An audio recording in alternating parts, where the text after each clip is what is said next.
It felt like our fall mornings have been pretty warm so far, talking September 1st through October 1st. And I was wrong looking into the data here this morning. So this is taking the average of each morning low from September 1st through October 1st and then coming up with that number over the years for that time period. And you can see that we aren't even cracking the top 50 here this year. The warmest average low for that time frame is 63.4 degrees for an average back in the 1930s. 2019 was pretty recent, and we had an average low of 62 degrees. But this year, we've actually had some cooler mornings to contribute to that average and drop it to the middle 50s. But this morning in particular, running fairly warm in and around Lincoln, especially east, south side of town. Have had temperatures in the middle and upper 60s so far this morning, if not close to 70 degrees. The airport's a little bit cooler at 62. Omaha's at 65 with Columbus as well. And some of these 50s, I'm sure, are feeling pretty nice, especially once you get out to Kearney.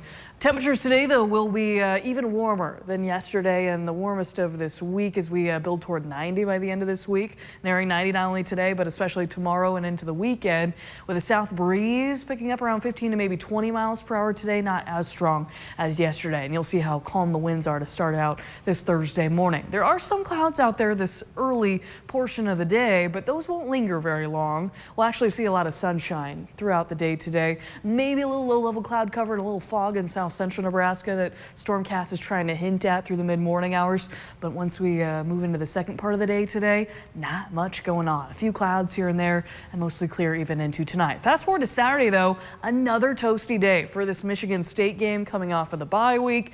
And I think wind will be a factor. Sometimes this Michigan State game can be pretty close in terms of score. Wind may be a factor for the kicking game, and maybe throwing some long balls through the air. So something to monitor. If you're a fan, though, I'd stay away from the hot clothing. The darker clothes, you want to turn toward the lighter clothes and looser clothing in these hot temperatures nearing 90 for the afternoon, and kickoff at 3 o'clock, the hardest portions of the day. But the afternoon, the evening time frame, look blustery too. Wind gusts up around 35 to 45 miles per hour in southeast Nebraska. Not to mention, we will also be busy monitoring a risk for severe weather out in western Nebraska during that afternoon evening time frame for a risk of severe weather in terms of the wind gusts and some hail out in that way. But by the end of this weekend, we're cooling a little bit. Eastern Nebraska has better storm chances, increasing throughout the day on Sunday by Sunday night, really, and then into early next week, which will finally bring us a season-changing cold front and those 60s early next week. All right, thank you, Jessica.